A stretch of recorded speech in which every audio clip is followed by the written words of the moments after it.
Hello everyone. If you like what I'm doing here, please consider subscribing, liking, and commenting.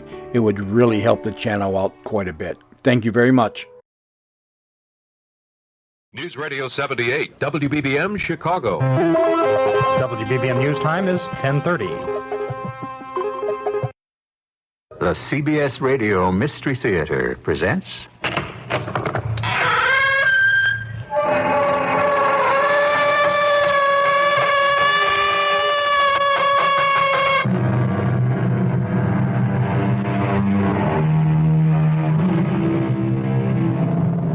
Come in. Welcome. I'm E.G. Marshall with an out-of-the-ordinary story. The kind I enjoy most because its roots are buried in the past. Sometimes centuries go by before a trait emerges to characterize a person. The argument about environment and inheritance goes on endlessly. One authority insists that how you live is more important than who you are. I'm not qualified to take sides, but like most of you, I think that a person, the essential person, is the result of both. Not equally, perhaps, but that's for you to decide after you meet Gordon Davis, a middle-aged, well-to-do manager of an American bank in Honolulu. I can't explain it, Chung Lee. The explanation lies hidden in your mind. That is why you imagine you saw that open grave.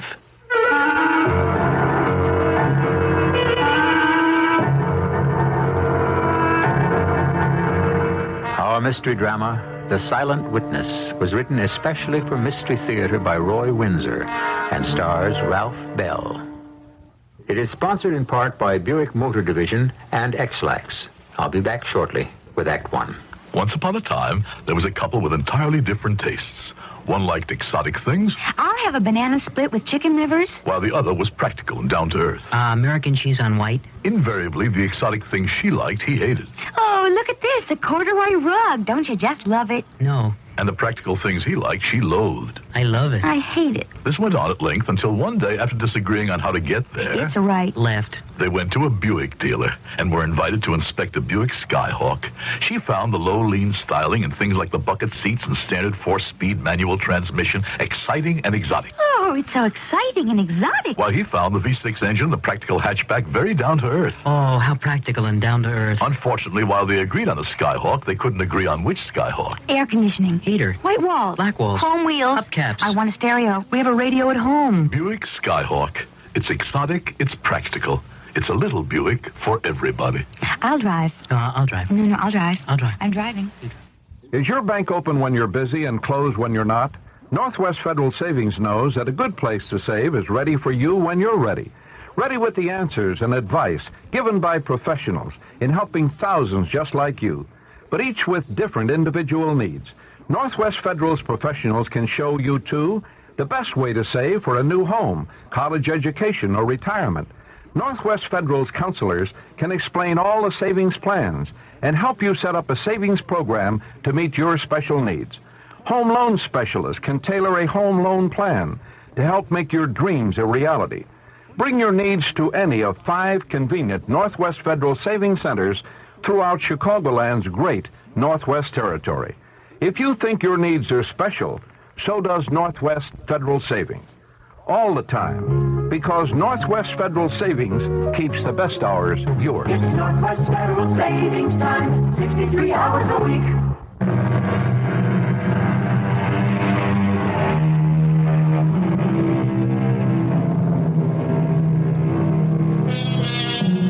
Each of us is a mystery. Each of us is unique.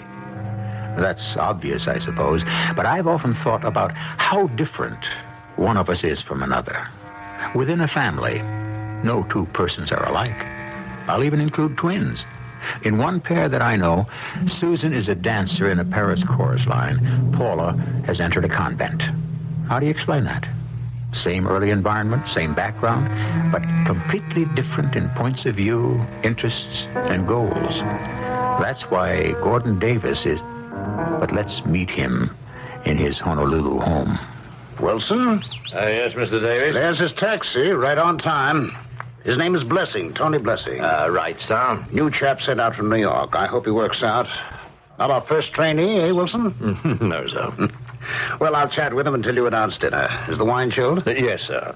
And I've set out cocktail glasses and canapes on the veranda. Good. Well, show the young man in and bring him out. I'll ice the glasses.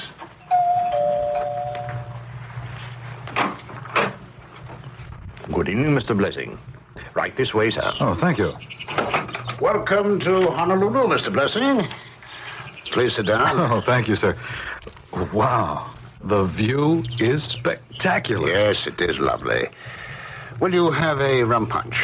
Rum punch will be fine. 2, Wilson. Right away, sir. Been in Hawaii before? No, this is my first visit. It's hardly a visit. Right. And the way I feel... Oh, thank you, Wilson. The way I feel already, I think I'd like to stay here forever. Yes, I felt the same way when I was sent out, and I've been here 27 years. Hawaii is a paradise island, intoxicating in many ways. I won't let Honolulu's magic lull me to sleep. For one thing, I don't play golf. Besides, I'm engaged, and Jill has joined me here in a few days. And if you think I'll work out, Jill and I will get married and live here. Good. Marriage, I'm told, is a settling influence. I don't know from experience because I'm just a fussy old bachelor. Dinner is served, Mr. Davis. Thank you, Wilson. We'll be right along. After we close the bank tomorrow, if you have nothing better to do, I'll show you the city. Oh, thank you very much. I'd like to do that. Including our American cemetery. Ooh, that sounds kind of grim. It will graphically make my point about the danger of succumbing to the charms of old Hawaii. One of your predecessors is buried there. Oh? A fine young man named Murdoch. Very promising, but he succumbed to the allure of the island. And after 6 months, he drank himself to death. It saddened all of us. And you visit his grave from time to time? Oh, yes, quite often. The cemetery is restful. His gravestone reminds me that life is transient, after all. It is to be enjoyed, not abused. If you will remember that, you can have a glorious life here. Otherwise... I understand. Don't be lured into overindulgence. Yes, exactly. Beauty can be an opiate. Concentrate on your work and remember Murdoch. And now, let us go on into dinner.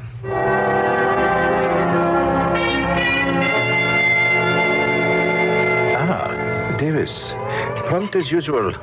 Join me. Hello, Chung-Li. Anything special for lunch? Oh, here at the outpost, as you know, the menu varies no more than our even climate. Monday means squid. Well, I think not. A lamb chop will do for me. Did you have a pleasant weekend? Yes, one day is like another. My son and his family paid us a visit. His young boy is distracting. He is determined to become the first Chinese-American baseball star. I pray that it is soon. How old is he? He's 9. And each time he visits us, he breaks a window. It is a joy to say goodbye to him. And you? Did Mr. Blessing arrive? Yesterday. Will he do? I hope so. He's personable and intelligent. You'll meet him. Then if you agree with my judgment of him, I'll propose him for membership in the outpost. Oh, we'll gladly co-sponsor him. More and more, the club becomes a retreat for the elderly. It needs new members. The continuity of life is our immortality. A new generation succeeds ours, or life stagnates. Well, I'm not quite ready to be placed on a shelf, Chung-Li. But do you not retire soon? Oh, I could retire now, but I'm only 57. I'll close my desk when I'm 60. Unless you open another in Hong Kong. Yes, that might happen, but I hope not. My roots are here in Honolulu. There is nothing to compare with our lovely Hawaii. You have lost your ambition to its charm. Yes, perhaps. I cautioned Blessing last night. You still remember Murdoch, poor man. Yes. Chinese know that indulgence, like the hunger of a ravenous dog, is never satisfied, and that excess is self-destructive. Well said, John. Unlike Murdoch, you have led an exemplary life. I have known you almost since the day you arrived from New York. Yes, by ship. Yes, you have never been back. I have no real ties there, Chung-Li. One sister with a disagreeable husband. If you should be transferred to Hong Kong, you would be missed. Well, it may not happen. If it does, I'd leave, of course. And, well, Hong Kong, like Honolulu, is a remarkable city. Perhaps that is where I'd retire. And not return here? Well, perhaps not. But you just said your roots are here. So are your memories, my friend. Yes, and one of them is still green. Is it regrettable to you, Davis, that you didn't marry her? No. It would have been disastrous. For you? Yes. The scandal would have been ruinous. Today, it is different. Back then, it would have cost me my position. And you try to find peace when you meditate in the American cemetery. Is that not so? You go there often, I know. I'm going there this afternoon with Blessing. On the pretext of showing him the grave of poor Murdoch? No, I want Blessing to succeed. Advice is not as effective as an example, which is drawn from a gravestone. Oh, and what advice do you draw from the gravestone of Mrs. Dromley? A man who is subservient to infatuation has lost his reason. She was a married woman, Chung-Li. And subsequently, like a flower exposed to snow, she withered away and died. And I chose to follow my career. I have never talked about her except to you, Chung-Li. Blessing told me that he's engaged and that the young woman, Jill, I believe he said, will arrive in a few days. And then if he sees a future here, they'll marry and settle down. Maybe that's what reawakened my memory of the past. Do not dwell on what you remember. The past is a funeral gone by. It seems like yesterday. It was 20 years ago, and her daughters are now grown women. I recall that George Drummery took them back to the States. I wonder what became of them. Wasn't one of them named Jill? Yes, Chung-Li. The older girl was named Jill.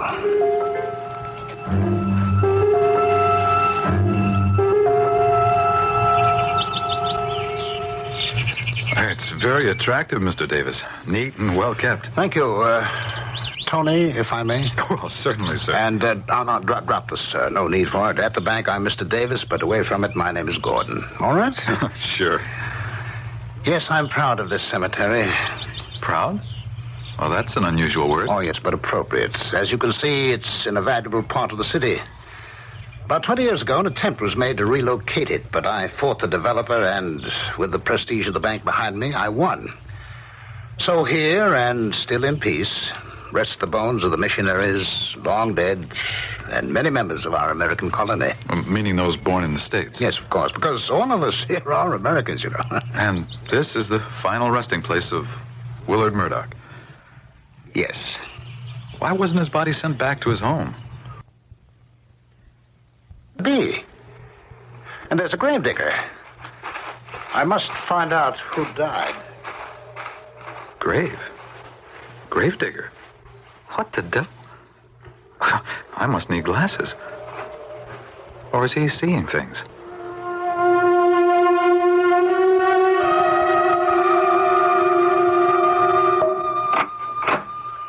Good evening, Mr. Davis. I trust you had a pleasant day, sir. Who died, Wilson? What American has died? Well, I know of none, sir. Well, the evening paper... No. I walked Mr. Blessing through the cemetery half an hour ago, and 2 men were digging a grave. I must find out who died. Well, may I fix you a rum swizzle, sir? Yes, Wilson. I can't understand it. Make some inquiries, Wilson. Phone the newspapers and the graveyard manager, although he's probably gone home for the night. Your drink, sir. Oh, thank you. By the by, sir, Mr. Blessing telephoned shortly before you returned. Oh? What for, did he say? To inquire how you were. How I am? Well, you can see how I am. Why would he inquire about how I am? He hoped that the tour around the city hadn't tired you out, and also to thank you. Well, that's odd. I'm in the best of health. Are you concealing something, Wilson? Oh, no, sir. There's a peculiar expression on your face. Oh, yes, sir. Well, I'm sorry, sir. Oh, if you'll excuse me, I'll make those telephone calls. Yes, please do. How strange.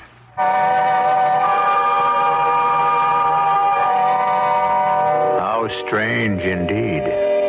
Does Tony Blessing need glasses, or has Mr. Davis' mind played a trick on him? Almost 100 years ago, Oscar Wilde wrote that imagination is a result of heredity. It is simply concentrated race experience. There's that word heredity again. I mentioned it earlier, and Oscar Wilde supports its importance in the makeup of a man. Is imagination also an illusion? We'll find out when I return with Act 2. I guess I'm lucky. My family's always been healthy. Oh, a touch of constipation now and then. But we've got X-Lax for that. When you need a laxative, shouldn't your first choice be the one more families buy than any other? That's today's X-Lax. Families like the chocolated taste. You like the way X-Lax works, gently overnight for relief in the morning. Next time, make gentle chocolated X-Lax your first choice. For occasional use only as directed. We've always been healthy, and X-Lax is part of that. This is a breathing machine. Comes free with every body. This is an anti-breathing machine. It dispenses cigarettes. It can cost you plenty. When you fill the former with residue from the latter, the result may be emphysema. Now ask yourself, which machine can you live without? This one? Or this one?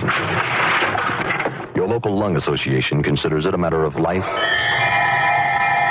and breath.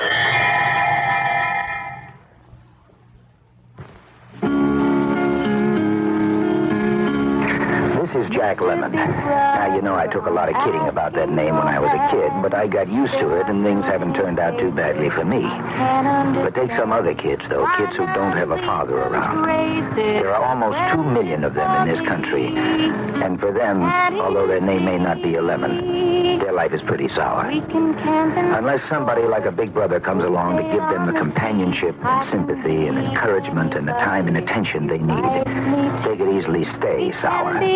Will you give your time to one of these boys? Not your money, your time. And not much of that, maybe a night a week or a few hours on Saturday. Doing whatever the two of you cook up. One man, one boy. It's a formula that turns boys into men. So call your local big brothers. See what the both of you can get out of it. Find out how you can be a big brother. Call your local Big Brother's office today.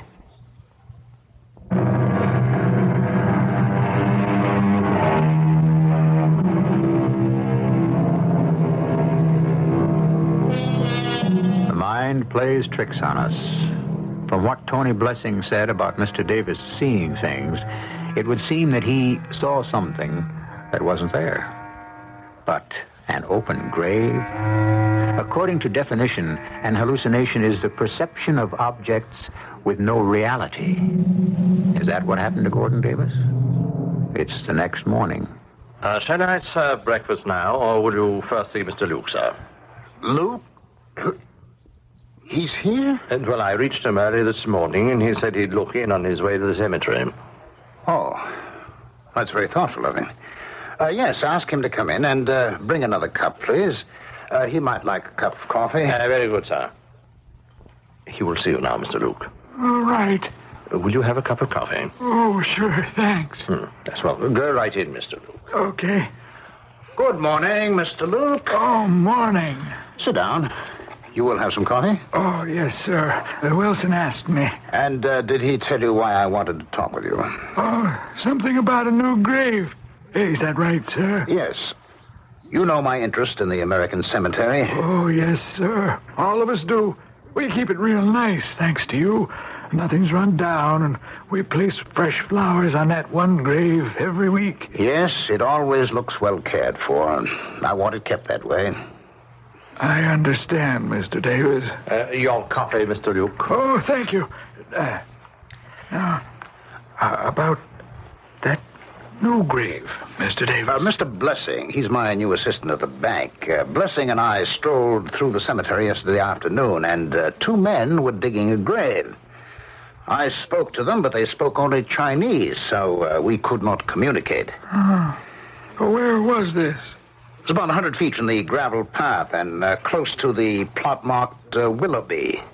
The one with the Santa birds on top of the upright slab. Oh, yeah, I know it. And 2 Chinese were digging a fresh grave there. I pointed it out to Blessing and went over to it. Mr. Blessing saw it too, huh? Do you question what we saw, Mr. Luke? Well, begging your pardon, sir. Yes, I do. Why? Well, because the last grave we dug there was for, old Mr. Appleton, and that was over a month ago. Now, you must be mistaken, Mr. Luke. I saw a newly dug grave, and I spoke to the 2 Chinese gravediggers. Well, sir, I won't question what you think you saw, but I never heard of these Chinese gravediggers, and I swear to you, in the entire cemetery, well, there isn't a newly dug grave.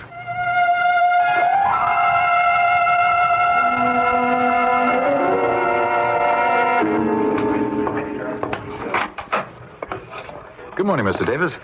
Come in, Tony. Please sit down. We have to have a talk. Oh, that sounds ominous. If it's about the requested loan for the beach club... No. It's nothing to do with business. Where do you think I went after breakfast? Well, I have no idea. To the cemetery with Mr. Luke, the manager. Oh? Remember the newly dug grave we saw? Yes, of course, sir. There isn't one. Why did you pretend that you'd also seen it? Well, I didn't want to embarrass you, sir. It's a very strange experience. How would you explain it? I can't. I mean, a doctor or a psychiatrist might be able to. I've heard of persons hallucinating, of course. Drug addicts have hallucinations. But you look in good health, Mr. Davis. I am. And why would I experience an hallucination? Well, I don't suppose it's an uncommon experience. By the way, would you have lunch with me today? Yes, thank you. I want to introduce you to the Outpost. It's a very nice private club, inexpensive, and the food's quite good. You might just want to become a member sometime. All right. And I want to introduce you to Chung Leung. He's about my best friend, and he's a very good customer at the bank. Perhaps the legendary wisdom of the East can explain that hallucination of mine.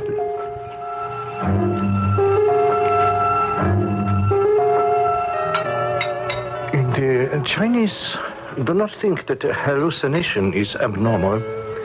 If a person will meditate, he can discover the cause of an illusion. But what could have caused me to see an open grave? A preoccupation with death, my friend. You are a constant frequenter of the cemetery.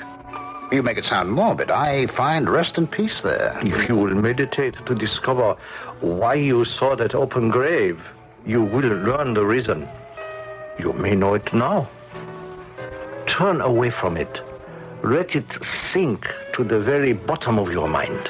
That's what I intend to do, Chung Lee. Perhaps I should take a few weeks off. Oh, a change of scene, like rain after drought, refreshes a man's mind. You will go to Hong Kong? Yes, I'll take a steamer and pay a visit to old Morrison. Tony can carry on for me here.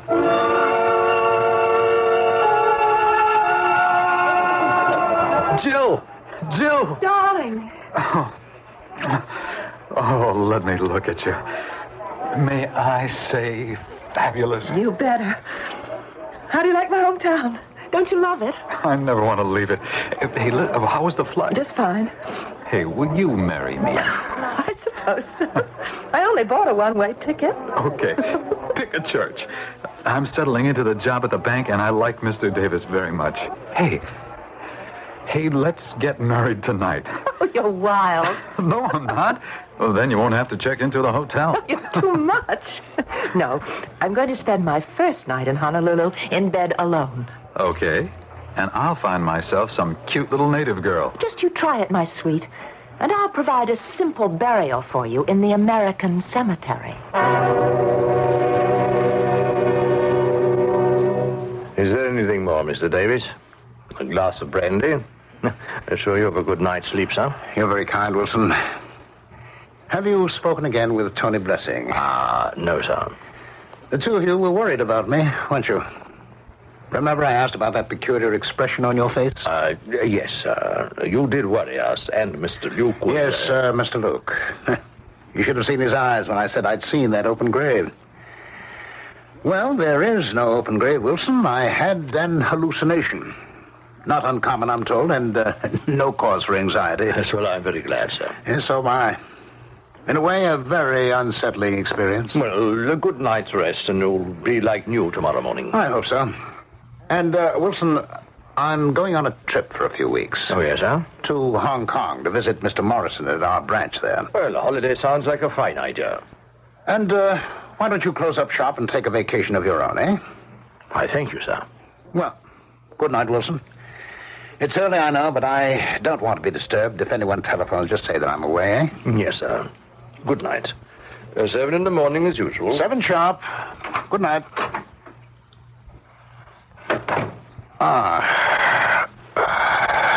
That feels good. Hong Kong. Where we planned. What the devil? Thank you for the flowers, Gordon. Hello. Of course. I must be out of my head. No, you're not, Gordon. I've tried many nights to speak with you. Haven't you felt that? I fought against thinking about you, Helen. Why, Gordon? Because it's futile. You died 20 years ago. And I could be lying next to you. No. Right now. No. It's impossible. Has your career been worth it, Gordon? What do you see when you sit on your veranda, night after night, and look over the city with its lights winking like fireflies? I've never forgotten you. And I place flowers on your grave every week. I loved you very deeply. Then why, when your husband left you, did you take up with one dissolute after another? You became an unfit mother and lost your children to him. Why? Because you disclaimed me, and I loved only you. You became common, vulgar, drunken. I wanted to forget and to die. If you had spoken one kind word to me. The resulting scandal would have ruined me, Helen. You should have left the island with George. Instead, you chose to stay here and to die. I am content now. I've never stopped loving you. I need you still. That's an absurd thing to say. I'm sorry about the past, but I don't regret the decision I made all those years ago. Yesterday I had an hallucination.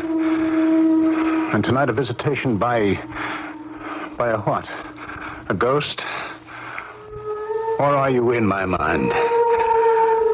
I'm leaving Hawaii as soon as I've made my arrangements. I know. There is one thing you don't know. And I don't intend to have you find it out. I know what that is too, Gordon. Good night, my dear. Good night.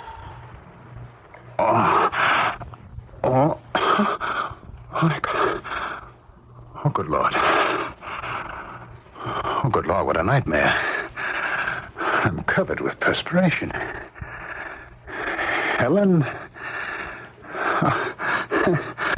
I've lost touch with reality. I'm possessed.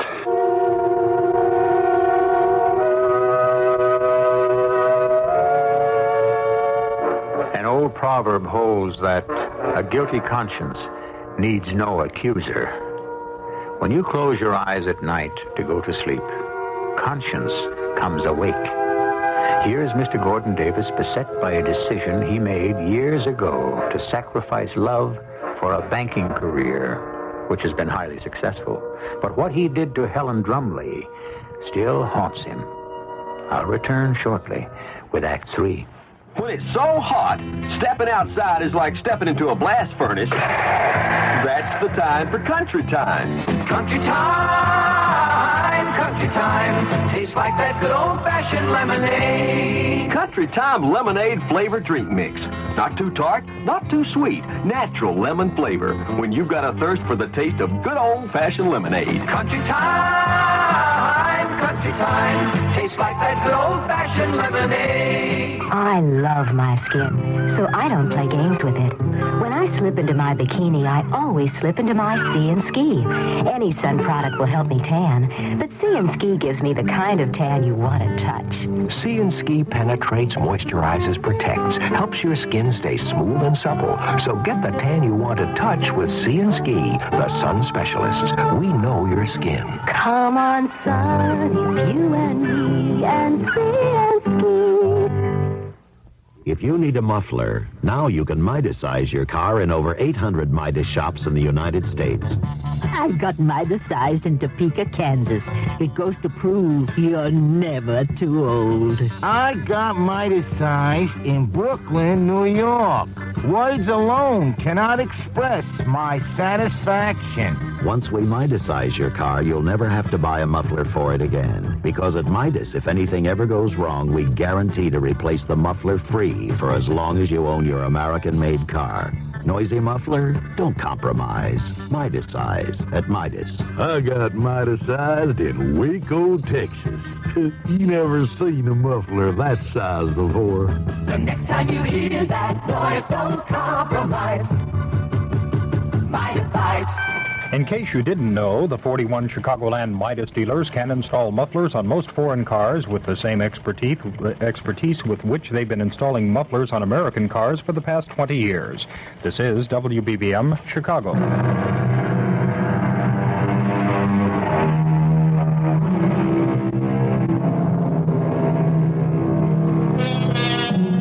Let's not fool ourselves. That small inner voice that each of us has within him speaks the truth. If the voice is positive, so are we. If, however, the voice incessantly reminds you of sin against another, it can, without question, affect your well-being. That's why, in prayer, we ask for forgiveness and hope that it will be granted. The next morning, Tony raps on Mr. Davis' door. It's a lovely bank, Tony. Really very attractive. Good morning, Mr. Davis. Good morning. I want you to meet my wife-to-be, Jill Trumbull. Jill, Gordon Davis. Why, well, welcome to Honolulu, Miss Trumley. You brighten my old office. Please, sit down. Thank you. And, congratulations to you both. Oh, thank you. We're getting married on Saturday in the church where Joe was christened. How very nice. I was born in Honolulu, Mr. Davis. So even though I've not been back here since I was 4, I am a Kamani now. A native born. Oh, yes, of course. And your parents? They're both dead, I'm sorry to say. My mother's buried in the American cemetery. My father died last year. They were divorced long ago. My sister and I got the impression that, well, that there was another man. My mother was a beautiful woman. I'm going to track down that little mystery. Yes. Well, I wish both of you happiness. May I ask a favor, Mr. Davis? Would you consider being my best man at the wedding? I'd like nothing better, but I'm leaving Friday on the steamer for Hong Kong. Otherwise, Of course, I remember. Well, thank you. I'll get back to my desk. And I'm going to hunt for a place for us to live. Goodbye, Mr. Davis. Yes, sir. Goodbye.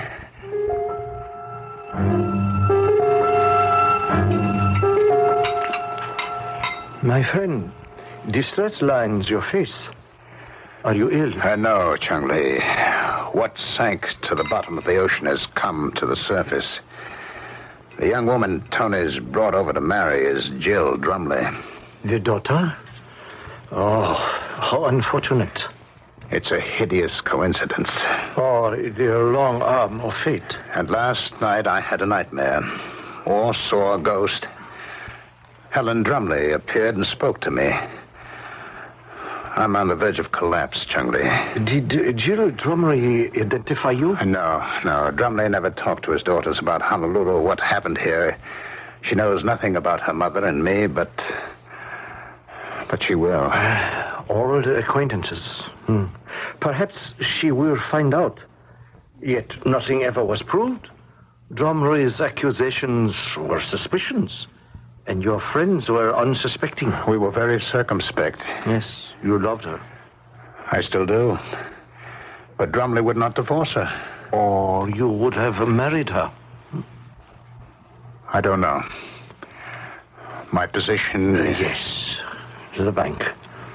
And she loved you. Yes.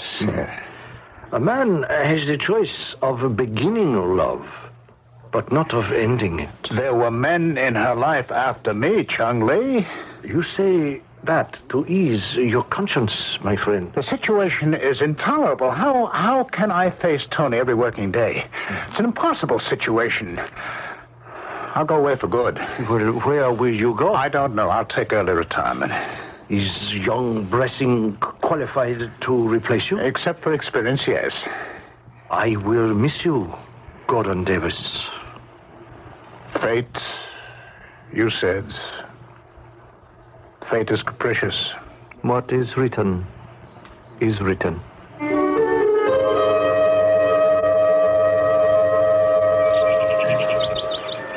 Davis and I stopped you the other day, but I didn't read the name on the gravestone. Helen Drumley. Born April 9th, 1918. Died December 1st, 1957. Only 37, Jill. How tragic. In the year I was 4, my father took us back to the United States. Shall we sit on this bench for a while, Tony? Of course. Lovely flowers, aren't they? You know what else I did today while you slaved away? Oh, besides visiting the church and meeting the minister and finding a flat horse? I visited the public library, and I read back issues of the newspaper from 1950 right up to Mother's obituary. Oh? Why? To find a clue to the person who broke my mother's heart. I see. And guess what I found? Go on. A society gossip column intimating that my parents were about to split because of an attractive and successful young banker. Oh, like me. Don't joke, I'm serious. Who could that young banker have been? Can you guess? Oh, good evening. Oh, hello. Just strolling through, are you? No, not exactly. My mother is buried here. Oh, you're the daughter, miss. Yes, I'm Jill Drumley. Who are you? Oh, Luke. I'm the manager of the cemetery. Oh, been here for years. I remember your mother. Beautiful woman. You look just like her, Miss Drumley. Thank you. Her grave has been well kept. Oh, we take good care of the entire cemetery, and we're well paid for it. Oh, Mr. Davis sees to that. He's the American banker. Just about the most prominent man in the city. Gordon Davis? Yes. This cemetery's kind of a hobby of his, if you know what I mean. No, I'm not sure I do. Well, to hear it's a little bit of the United States. I mean, we're all Americans here, to be sure, but this plot of land had Americans buried in it long before we became a state. Mr. Davis likes to see it kept up as part of history.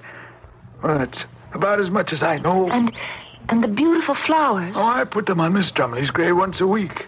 Oh, and is that part of the perpetual care? Oh, no, miss. They're provided by Mr. Davis. They are? What? Do you know why? Oh, can't say that I do. Well, don't stay too long. I close the gates at 5:30. Gordon Davis. What are we going to do, Tony?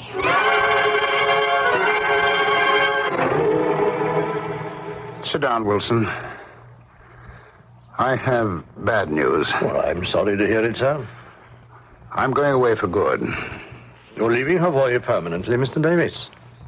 Well, where are we off to? Hong Kong? No, Wilson, not Hong Kong, and I'm going alone. Oh, well, that is a blow, sir. Have I... Oh, no, certainly not. You've been invaluable.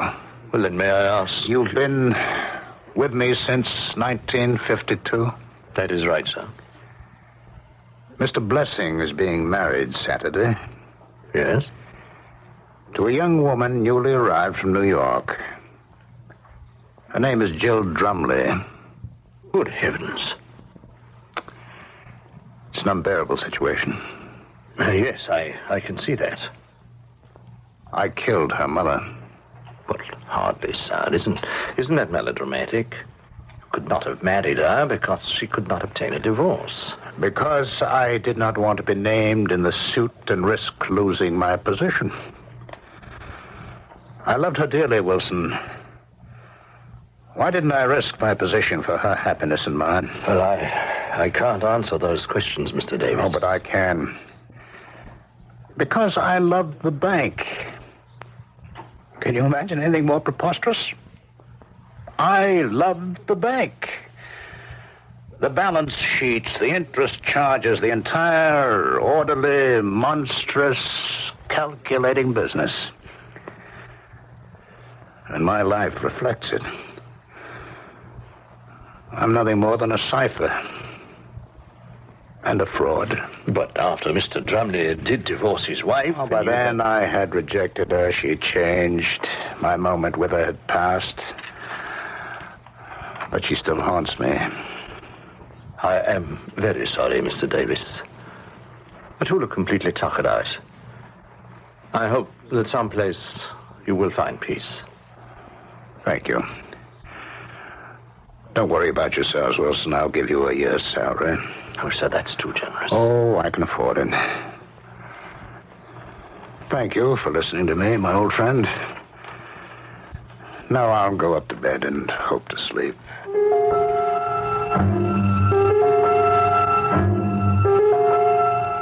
He destroyed my father's marriage. I wish he were dead. What do you want me to do, darling? Confront him and quit. Will you listen to reason? It's irrational to make accusations without proof. What about those newspaper reports? Gossip. All right, what about the weekly flowers he places on her grave?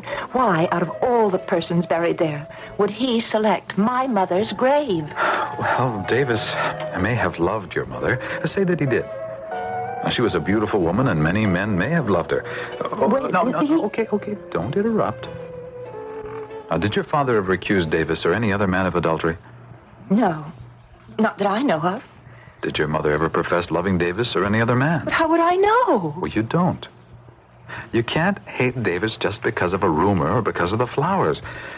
He's a disciplined, meticulous kind of man who might have adored your mother, but would have thought of telling her so. But then why did she die when she was only 37 years old? Tell me that.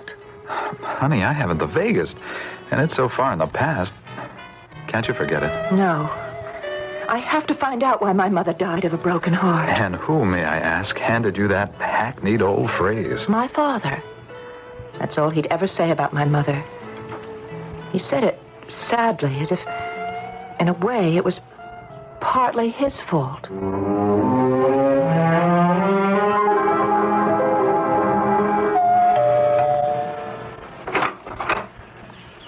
Well, Mr. Luke, you're up very early. Can I see Mr. Davis? Well, I don't wake him until 7, and that's not for almost half an hour. I don't quite know what to do, Wilson. About what, may I ask? Well, you know the other day what he saw in the cemetery? No, the newly dug grave. Yes, I know about it. There wasn't any grave. Yes, we know that. Or grave diggers.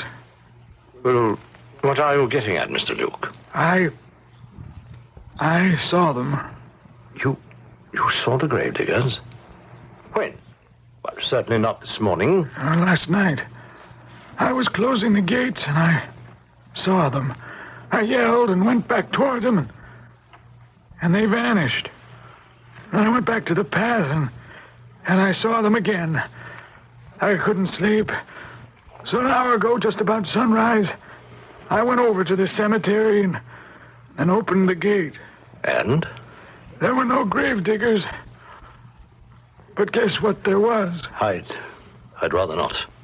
A newly dug grave. You actually saw it? Sure, I saw it. I didn't imagine it. Mr. Davis did the other day. I know he did. But this time there was no well, whatever. It's a grave. And nobody's died. And nobody's ordered me to dig. Well, maybe Mr. Davis knows about it. That's why I came by. Pour yourself a cup of coffee. I wake him up. And that is how you found him, Wilson? Yes, Mr. Chungley. Fallen between his desk and his chair. And this is his letter of resignation. And you, Miss Jill Drummery? Yes? May I ask how you know? I know your mother, and the resemblance is marked. What did the doctor say, Wilson? A massive cerebral hemorrhage, sir. The ambulance will be here shortly. Oh, I'm so sorry. I've only known him a short time, but I respected him and I'd grown fond of him. He was my good friend. He had a premonition of death. That hallucination about the new grave? It has been dug, Mr. Bressing. What? Mr. Rook confirms it. It was dug last night. I don't understand. Who ordered a grave to be dug? No one. Begging your pardon, that just doesn't make sense. It does to me. I'm convinced, don't ask me why, that Gordon Davis and my mother loved each other. He turned away, and she died of a broken heart. His conscience killed him. He willed his burial. But who dug the grave? It takes a couple of live men with spades to dig a grave. Are you certain, Mr. Bressing?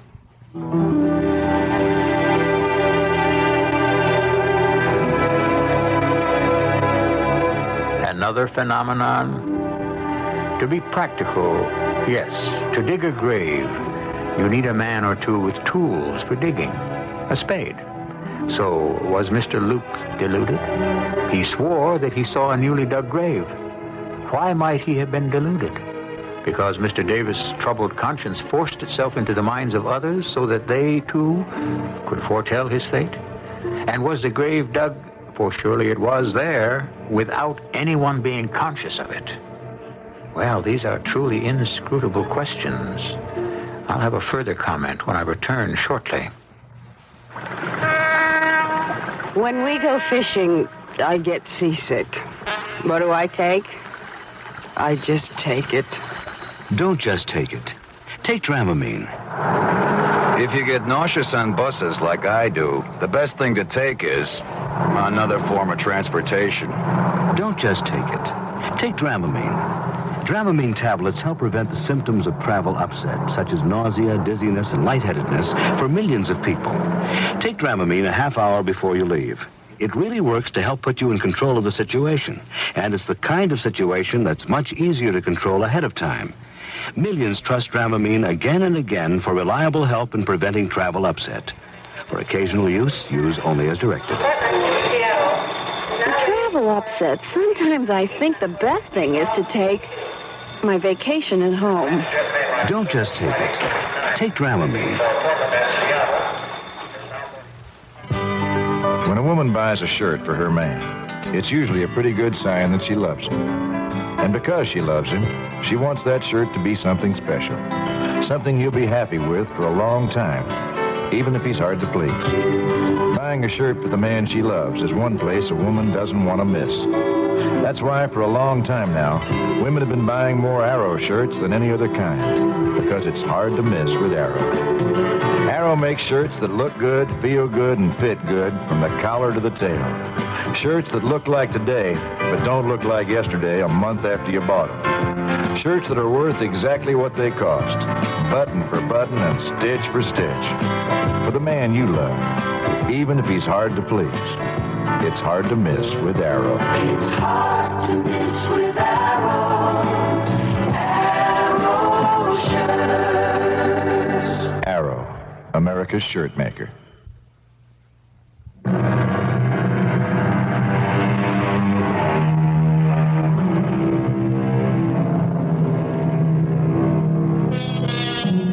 In the simplest terms, conscience whether you heed it or not, is our guide.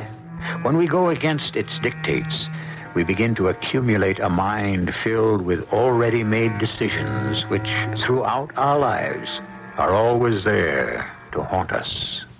As Thomas Brown wrote 300 years ago, there is another man within me that's angry with me. It's conscience, of course, the silent witness. Our cast included Ralph Bell, Marian Seldes, Lloyd Battista, and Earl Hammond. The entire production was under the direction of Hyman Brown. Radio Mystery Theater was sponsored in part by X-Lax and Buick Motor Division. This is E.G. Marshall inviting you to return to our Mystery Theater for another adventure in the macabre. Until next time, pleasant dreams.